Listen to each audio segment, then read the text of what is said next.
Good morning, everyone. I'm audible to everyone. Yes, sir. Hello. आवाज आ रही है सबको? Yes, sir. Okay. So, what was the last topic yesterday? So yesterday we had completed with what? We completed with the lycopyrrole. Okay. So what is the lycopyrrole? Lycopyrrole is present for the what? Metabolism. किसके लिए present होता है lycopyrrole? It is for metabolism. कल मैंने बताया था आप लोगों को due to the lycopyrrole what will happen? Due to lycopyrrole अगर वहां पे क्या प्रेजेंट है, इंड्यूसर्स है, क्या है, इंड्यूसर्स, ठीक है। तो इंड्यूसर्स है तो फिर किसका कन्वर्जन हुआ था, लैक्टोज, किसमें कन्वर्ट हुआ था, lactose to galactose and Glucose and galactose. ठीक है, in the presence of beta beta galactose beta galactosidase. ये सब देखा था हम लोगों ने। अगर इंड्यूसर एब्सेंट रहेगा तो सर स्विच ऑफ हो जाएगा, स्विच ऑफ हो जाएगा, प्रोसेस से स्विच ऑफ हो जाएगा, ठीक है। तो this is what, this is absent of inducer. If inducer is absent then what happen? So this one, there is a repressor mRNA. So this is a repressor. So यहाँ पे inducer है क्या? So there is no inducer. So inducer absent. If inducer absent, then what happen? That repressor will go to the operate gene. ठीक है, operate gene पे जाके पूरे process को क्या करेगा? ब्लॉक कर देगा, ठीक है। So there is an operator region, मतलब कि जितने भी आप ओपेरॉन देखोगे, there are the different types of operon. In last lecture I explained, ठीक है। So उनके पास कौन सा रीजन होता है? They have ऑपरेटर रीजन, ठीक है। तो ऑपरेटर रीजन पे कौन जाना चाहिए था एक्चुअली में? Inducers. So there is no lactose. No lactose मतलब नो इंड्यूसर्स। इंड्यूसर्स है क्या? नहीं है। So lac operon remain switch off. So the structural genes are not express. तो उसमें जो जीन रहेगा एक्सप्रेस्ड होगा क्या? नहीं होगा, क्योंकि लैक्टोपेरॉन का कोई यूज है क्या यहाँ पे? नहीं, इंड्यूसर जीन है तो उसका कोई यूज नहीं है। So the regulator gene synthesize mRNA to produce repressor protein, and this protein bind to the operator gene and block the RNA polymerase movement. Clear है? कल हुआ था अपना। यहाँ पे क्या है? प्रेजेंस ऑफ क्या है? Inducers. This is the repressor of mRNA, this is the repressor. अब यहाँ पे क्या है? Can you see inducers? What is the inducers? जिसका ब्रेकडाउन करना है। किसका ब्रेकडाउन करना है? lactose लैक्टोज का। Now the lactose will go to where? Operator side जाएगा ना। हाँ, ऑपरेटर साइड में जाएगा।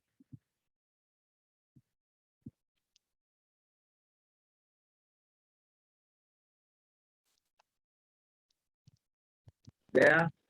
Good morning sir. Good morning sir मुझे सिर्फ 1 मिनट चाहिए बस। Okay okay.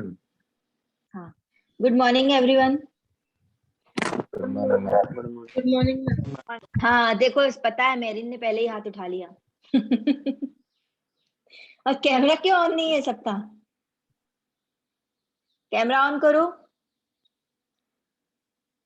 सर बोलते नहीं हो क्या आप इन लोगों को कैमरा ऑन करने के लिए? रोज चालू ही रहता है, मतलब कि अपना रोज मैसेज में भी आता है, फिर भी हम चालू नहीं करते हैं।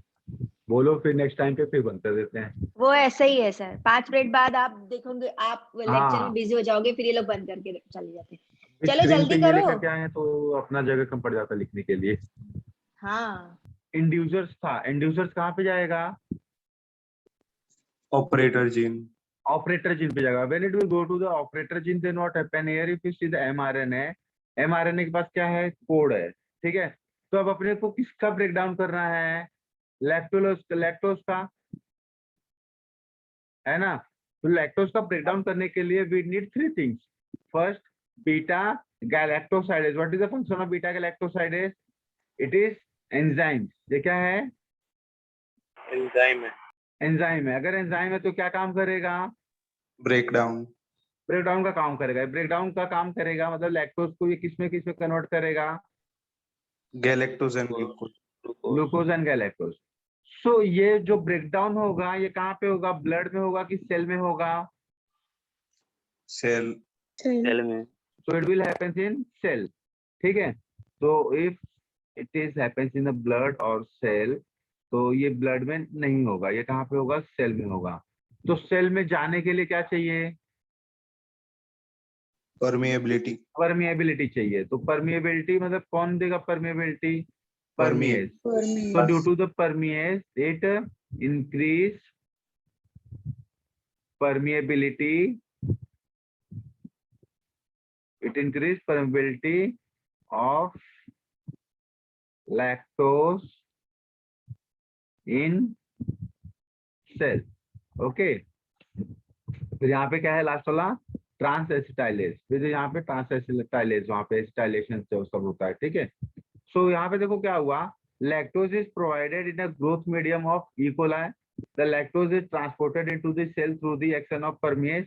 The lactose become an inducer. The inducer bind with the repressor protein. So repressor protein cannot bind with the operator gene and the process is going on. Okay. चले आगे, समझा? Yes sir. ये अपना कल ही हो गया था। अब देखो यहाँ पे एक चीज और क्या है, यहाँ पे अब यहाँ पे ऑपरेटर जीन जो है, ठीक है, यहाँ पे इंडिविजुअल्स प्रेजेंट है। So the operator gene becomes free and induce the RNA polymerase. पहले वाले में RNA polymerase इंड्यूस हुआ था क्या? एब्सेंस वाले में नहीं हुआ था ना, और प्रोसेस को क्या किया था इसने, रिप्रेसर ने ब्लॉक कर दिया था। ठीक है, लेकिन सेकंड वाले में क्या हुआ, the operator gene become free and induce RNA polymerase to bind with promoter gene, then transcription will start and regulation of lack of operon by the repressor is called as negative regulation. अगर inducers नहीं रहेगा तो जो operator area है, तो operator area को कौन regulate करेगा? रिप्रेसर ही कर रहा था ना। हाँ सर। और जब रिप्रेसर कर रहा था तो पूरे प्रोसेस को क्या कर रहा था? ब्लॉक कर दे रहा था। तो hence it is called as what? Negative regulation. ये स्लाइड कल नहीं हुआ था, ठीक है, please write down.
Done everyone?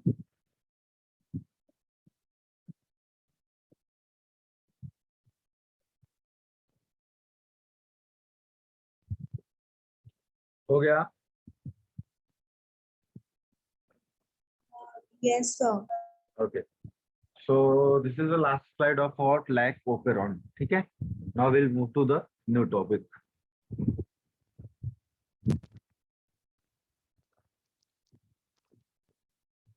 Now come to the Human Genome Project. What is the Human Genome Project? Okay. So देखो क्या हुआ था normally जो अभी जैसे आज नैनो टेक्नोलॉजी है, तो you know very well about nano technology. Nano technology के बारे में पता है कि आपको बहुत ज्यादा अभी कुछ? हाँ सर, वो मतलब ब्लड में कुछ छोटे छोटे माइक्रोब्स जैसा कुछ डालते हैं और वहां पे कुछ ठीक करते हैं सर। ओके। अभी जैसे नैनो टेक्नोलॉजी है, तो nano technology not come in the market, ठीक है, और हम लोग उसका फुल प्रूफ यूज भी नहीं कर रहे हैं। बस हम लोगों को बस इतना पता है कि अगर नैनो टेक्नोलॉजी आ जाएगी तो अपने पास बहुत सारी चीजें ऐसी हो जाएंगी जो काफी एक्यूरेसी पे होने लगेगा, जैसे टारगेट ड्रग डिलीवरी, ठीक है। दूसरा नैनो टेक्नोलॉजी आ जाएगी तो एक इसके लिए अच्छा हो जाएगा डिफेंस। डिफेंस के लिए अच्छा क्या हो जाएगा? जो आज डिफेंस वाले बुलेट प्रूफ कपड़े पहनते हैं, तो बुलेट प्रूफ कपड़े काफी हैवी होते हैं, ठीक है। तो नैनो टेक्नोलॉजी की वजह से जो बुलेट प्रूफ कपड़े रहेंगे ये क्या हो जाएंगे? काफी लाइट हो जाएंगे, स्ट्रांग रहेंगे, ठीक है, टफ रहेंगे और लाइट इन वेट हो जाएंगे।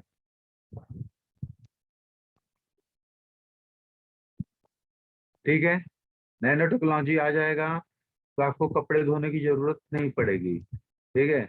आप कपड़े झटक लोगे तो फिर भी साफ हो जाएंगे, ठीक है, कपड़े धोने की जरूरत नहीं है। तो these are the area of nanotechnology, ठीक है। तो नैनो टेक्नोलॉजी में आप लोगों को पता होगा, फुलेरिन के बारे में आप लोगों ने सुना होगा, ठीक है। हाँ सर, और किसी किसके बारे में सुना है? चलो, सिंगल शीट ऑफ ग्रेफाइट को क्या बोलते हैं? Graphene, graphene. और क्या है? फुलेरिन में कितने कार्बन होते हैं? 368, 120 भी And it looks like what? It looks like a volleyball या बास्केट अपना इसके बॉल की तरह दिखता है, ठीक है। That is a round in shape, ठीक है। तो टारगेट ड्रग डिलीवरी सिस्टम क्या है? जैसे अभी आप दवाई खाते हो, तो वो पूरे बॉडी में जाता है, स्पेसिफाइड एरिया में जाता है? पूरी बॉडी में। पूरी बॉडी में जाता है। तो मतलब जिस एरिया को दवाई की जरूरत, ड्रग की जरूरत नहीं है, उस एरिया को भी हम लोग ड्रग प्रोवाइड कर रहे हैं कि नहीं कर रहे हैं? जिसकी वजह से जो ड्रग है उसकी यूजेबिलिटी और उसकी कैपेबिलिटी कम हो जाती है कि नहीं? हाँ, उसकी कैपेबिलिटी कम हो जाती है। अगर उसकी कैपेबिलिटी कम हो जाती है तो सबसे पहली बात है कि वो जो ड्रग है जो सही अच्छे टिश्यू पे, हेल्दी टिश्यू पे जाकर के टिश्यू को भी क्या करता है? टिश्यू को भी डैमेज करेगा ना। हाँ सर, अरे जैसे अभी किसी को हेडेक हो रहा है, ओ भाई साहब ने क्या खा लिया? डोलो खा लिया। तो ये डोलो केवल हेड में जाएगा कि पूरी बॉडी में जाएगा? पूरी बॉडी, तो पूरी बॉडी में जाएगा। पूरी बॉडी में जाएगा तो पूरी बॉडी को डोलो की जरूरत थी क्या? नहीं, तो नहीं थी। तो जब हेड में जाएगा तो चलो ठीक है, ये पेन रिलीफ का काम करेगा, लेकिन बाकी एरिया में उसका जाके कुछ काम है क्या? नहीं काम है। तो ये क्या करेगा? ये अफेक्ट करेगा ना अच्छे टिश्यू को। हाँ सर, ये जस्ट डोलो का मैं एग्जांपल दे रहा हूँ। सोचो कि उस टाइम पे क्या होता होगा when patient is suffering from what? Suffering from cancer. Cancer में तो एक एक ड्रग आते हैं जिसका दाम होता है 40,000, 50,000, ठीक है, ऐसे ऐसे मेडिसिन के दाम है, ठीक है। अब वो इतने महंगे महंगे ड्रग है, अगर मतलब आप उसका एक बूंद देखोगे ना तो एक बूंद जो है उसका 1,000, 1,500 रुपए का पड़ता है। सो ऐसे ड्रग बॉडी में जा करके अपनी बॉडी को हार्म करते होंगे कि नहीं करते होंगे? करते हैं सर। ऑब्वियसली करते रहेंगे। लेकिन अभी नैनो टेक्नोलॉजी में उतना डेवलपमेंट नहीं हुआ है। ये नैनो टेक्नोलॉजी जो है ये क्या है? फ्यूचर है। क्या है? फ्यूचर है। ओके। सो ऐसे ही जैसे आज नैनो टेक्नोलॉजी है, वैसे ही 1980 90 के टाइम पे बायोटेक्नोलॉजी हुआ करता था, बायोटेक, ठीक है। सो फिर क्या हुआ, उस समय भी ऐसे बायोटेक्नोलॉजी के बारे में अपने को कुछ बहुत ज्यादा पता भी नहीं था, कुछ बहुत ज्यादा रिसर्च भी नहीं हुआ था, ठीक है। जैसे आज नैनो टेक्नोलॉजी, जैसे आज फ्यूचर की टेक्नोलॉजी अगर देखोगे तो अगर टेक्नोलॉजिकल में लाइन में जिसको जाना है तो फ्यूचर में नैनो टेक्नोलॉजी में काफी पैसा है, ठीक है। आर्टिफिशियल इंटेलिजेंस में काफी पैसा है, ठीक है। तो ये सब जो लाइनें हैं, ये सब लाइनें फ्यूचर में जाकर के क्या होने वाली है, डेवलप होने वाली है। अभी आज अगर आप बायोटेक में जाकर के कुछ करो तो जिसका कोई यूज ही नहीं है, अगर आप बायोटेक में जाकर के आज कुछ करोगे 5 साल के बाद बायोटेक की इतनी लाइफ नहीं है जितनी लाइफ होनी चाहिए थी, या जितनी लाइफ आज के 20 साल पहले थी, क्योंकि वो पूरा डेवलप हो गया, ठीक है। अब यहाँ पे क्या हुआ, 1980 और 99 में वही बायोटेक का ये था, तो यहाँ पे सबको क्या था, बस सबको सस्पेंस था। किसी को कुछ पता था क्या? कुछ नहीं पता था, सब सस्पेंस में था। तो उस समय पे क्या हुआ, उस समय पे यूएसए जो था, तो यूएसए ने सोचा कि यार इतने सारे साइंटिस्ट लोगों ने बोला है कि अबाउट जीन होता है, फिर अपना क्रोमोसोम होता है, फिर डीएनए होता है, तो इस सब चीज के बारे में तो बता के तो गए हुए हैं। तो जब हम लोग इससे एक जग को दूसरी मतलब कि पर्सन में ट्रांसफर कर सकते हैं, तो अगर हम लोग ने जीन को ट्रांसफर किया तो उसके साथ उसके क्या ट्रांसफर होंगे, ट्रेड ट्रांसफर हो जाएगा, है कि नहीं, है ना। हाँ सर। और तब तक क्या हो गया था, तब तक microscope, light microscope, electronic microscope, ये सबका भी डेवलपमेंट हो चुका था, ठीक है। सो यूएसए ने सोचा कि ये जीन बंदा जो है, ये जीन को ट्रांसफर करने के लिए पहले अपने को पता तो होना चाहिए ना कि कौन सा किसका जीन है। अभी आपको पता है क्या कि ब्लू आइज के लिए कौन सा जीन है, हाइट के लिए कौन सा जीन है, ये सब पता था क्या उस टाइम पे? नहीं सर। वो तो जस्ट हम अज्यूम करते थे ना कि कोई अगर फेयर है तो उसका जीन ले जा करके उसके बच्चे में डाल दो तो बच्चा फेयर हो जाएगा, कोई ब्लैक है और डार्क है तो उसके बच्चे में जाके जीन डाल दो। लेकिन आपको जीन पता था क्या कि इतने बड़े जीन में या इतने बड़े क्रोमोजोम में वो जीन किसका है? नहीं पता था। तो इसलिए ये प्रोजेक्ट निकाला था यूएसए ने, जिसको बोला गया था ह्यूमन जीनोम प्रोजेक्ट, ठीक है। तो जो ह्यूमन जीनोम प्रोजेक्ट है, इसमें दे स्टडीड अबाउट ट्रिपलेट, कोडॉन और जीन। तो ये चालू हुआ था, यूएसए ने इसको स्टार्ट किया था 1992 में, ठीक है। इसका खत्म मतलब इसको टारगेट रखा गया था कि 2005 तक इस प्रोजेक्ट को कंप्लीट किया जाएगा। लेकिन जो बाकी की कंट्रीज थी, तो बाकी की कंट्रीज ने सोचा यार कि फ्यूचर में जो है बायोटेक्नोलॉजी का काफी ज्यादा ये दिख रहा है, ठीक है। तो बाकी का इंडिया, चाइना, रसिया, बाकी की भी कंट्री ने आकर के यूएसए का हेल्प किया, और ये जो प्रोजेक्ट था, ये प्रोजेक्ट 2003 में कंप्लीट हो सका। तो आज इसकी इसी प्रोजेक्ट की वजह से अपने को पता है कि ब्लू आई के लिए कौन सा कोड है, हाइट के लिए कौन सा कोड है, फेयर और डार्क के लिए कौन सा कोड है। So these are codes are what this code which is present on the DNA, so they found it out, ठीक है। तो अब अपने को क्या करना है, अगर आप किसी को डिजाइनर बेबी बनाना है तो अपने को कोड की रीडिंग करनी पड़ेगी कि अपने को कोड पता है। पता है सर। तो अपने को कोड पता है, बस हम लोगों को क्या करना है, इधर का उधर करना है। पर डिजाइनर बेबी क्या है, लीगल है कि इलीगल है? तो डिजाइनर बेबी इज इनलीगल, ठीक है, इनलीगल है, ठीक। समझ में आया कि जीपी क्यों आया था? हेलो, हाँ ओके। तो बाद में धीरे धीरे यहाँ पे अपने को सब पता चल गया कि किसका किसका क्या क्या कोड है एचजीपी प्रोजेक्ट के थ्रू। तो धीरे धीरे अपने को पता चला कि बायोटेक्नोलॉजी का यूज हम लोग मेडिसिन में भी कर सकते हैं। तो हम लोगों ने बायोटेक्नोलॉजी का यूज करके हम लोगों ने क्या बनाया, इंसुलिन बनाया। फिर बायोटेक्नोलॉजी से पता चला ये इसमें हम लोग प्लांट में भी यूज कर सकते हैं, तो हाई यील्ड वेराइटीज बनाया हम लोगों ने इसको देख करके। बायोटेक्नोलॉजी के ही वजह से क्या सक्सेस हुआ था अपना, कौन सा रिवोल्यूशन? Green revolution. अगर आप ग्रीन रेवोल्यूशन देखो, अगर आप अपना व्हाइट रेवोल्यूशन देखो, अगर आप येलो रेवोल्यूशन देखो, तो ये सब किसकी वजह से सक्सेस हुआ है? बायोटेक। तो ये सब बायोटेक प्रोजेक्ट से ही सक्सेस हुआ है ना। अगर बायोटेक्नोलॉजी नहीं होता तो how can you make this kind of the varieties और आपको इतना ज्यादा यील्ड मिलता था? तो इट इज नॉट पॉसिबल, ठीक है। सो अब जो है प्रेजेंट टाइम में हम लोग जो बायोटेक्नोलॉजी है उसके पीक लेवल पे चल रहे हैं। तो नियर अबाउट अगर आप देखो तो 20 साल इधर हो गया, 10 साल उधर होगा, मतलब 30-32 साल हो गए। 30-32 साल से भी यूज बायोटेक्नोलॉजी, जो कि अभी हम लोग पीक लेवल पे। अगर बायोटेक्नोलॉजी देखो तो अभी बायोटेक्नोलॉजी को कोरोना के पहले ही अस्तित्व जो था एकदम पूरा खतरे में आ गया था कि मतलब यार बायोटेक्नोलॉजी में करके करने का क्या, जॉब नहीं मिलता है, बायोटेक्नोलॉजी में चले जाओगे तो फिर उसके बाद बायोटेक्नोलॉजी रिलेटेड अगर आप मशीनरी में जा रहे हो तो हॉस्पिटल वाले चलो जॉब पे रख भी लेते हैं, लेकिन वैसे क्या करके करोगे क्या, ये सब चल रहा था। लेकिन फिर तब तक कोरोना आ गया, तो कोरोना की वजह से बायोटेक्नोलॉजी का थोड़ा सा ये हुआ है, ठीक है। Turn मिटाऊं?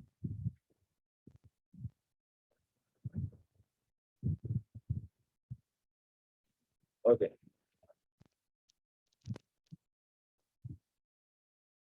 so here if you see what is the genome, so what is the genome? The entire DNA, क्या? The entire DNA in the haploid set of chromosome of an organism, ठीक है।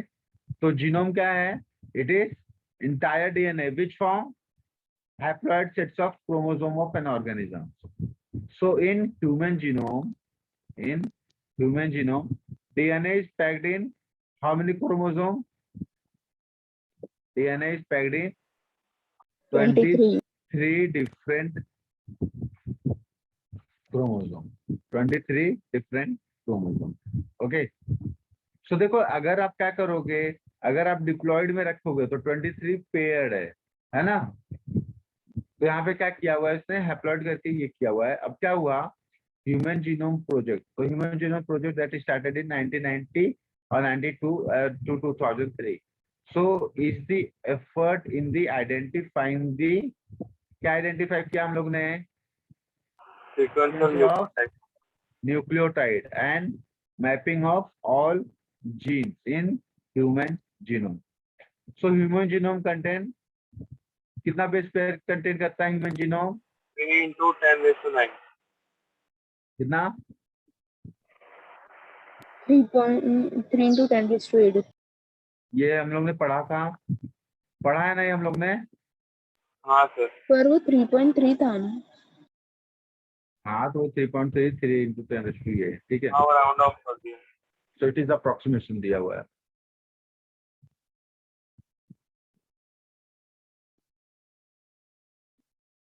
सो अब देखो यहाँ पे हम लोग ने क्या किया, सीक्वेंस ऑफ न्यूक्लियोटाइड निकाला और मैपिंग कर लिया ह्यूमन जीनोम का।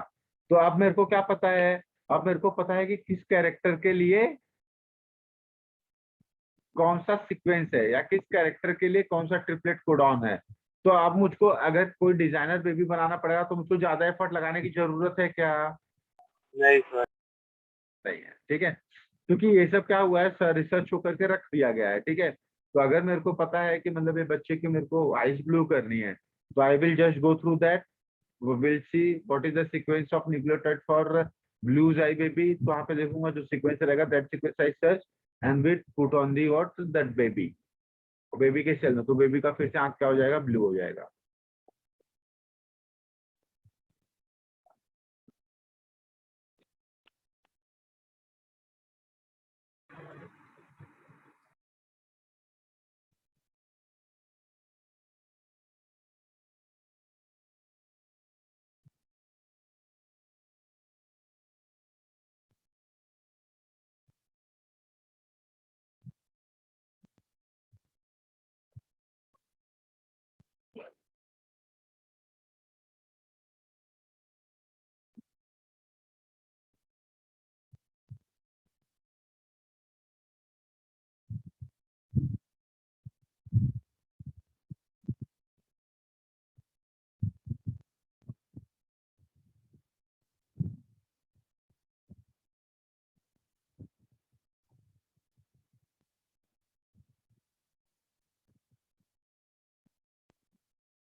Done, everyone?